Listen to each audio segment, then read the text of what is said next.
Dari media online yang saya baca, sekarang ini Indonesia menjadi negara terkorup di dunia. Terus bagaimana caranya untuk menghukum para koruptor? Kalau kita mengandalkan pemerintah sudah nggak mungkin. Kita sudah menunggu 70 sekian tahun, ternyata koruptor atau tindak pidana korupsi itu nggak ada perubahan sampai detik ini, malah tambah banyak. Kalau kita menunggu DPR membuat undang-undang yang menyulitkan para koruptor, ternyata sampai sekarang juga nggak keluar. Karena yang korupsi juga mereka. Nggak mungkin mereka membuat undang-undang yang menyulitkan mereka sendiri gitu. Terus caranya bagaimana? Kita sebagai rakyat harus turun tangan. Nggak perlu pakai kekerasan, nggak perlu demo, tapi kita hukum dia dengan sanksi sosial. Terus caranya bagaimana? Ayo mari kita sama-sama membenci tindak pidana korupsi atau membenci para koruptor. Karena yang saya amati sampai detik ini rakyat itu tidak membenci para koruptor, atau rakyat tidak memberi sanksi sosial pada para koruptor. Rakyat menganggap itu yang koruptor kan mereka, nggak merugikan saya.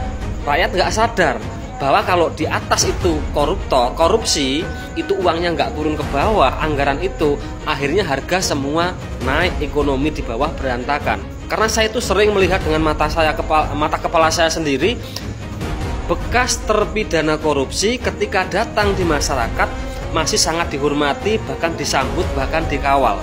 Kalian tahu nggak fungsi uang dan jabatan?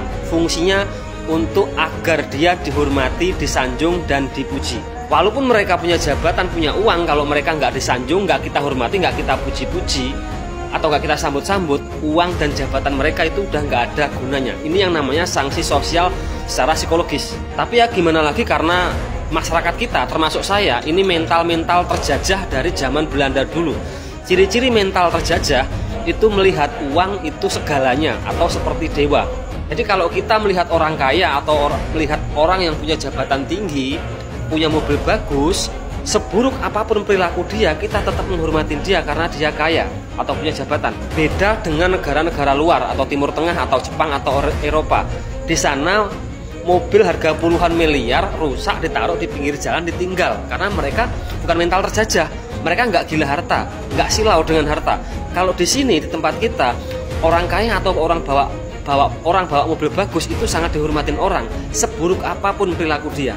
Oke ya, mari kita berikan sanksi sosial pada mereka, terutama ini kawan-kawan media sosial saya dengan follower saya yang 150 sekian ribu. Oke, salam cerdas, I love you, bye.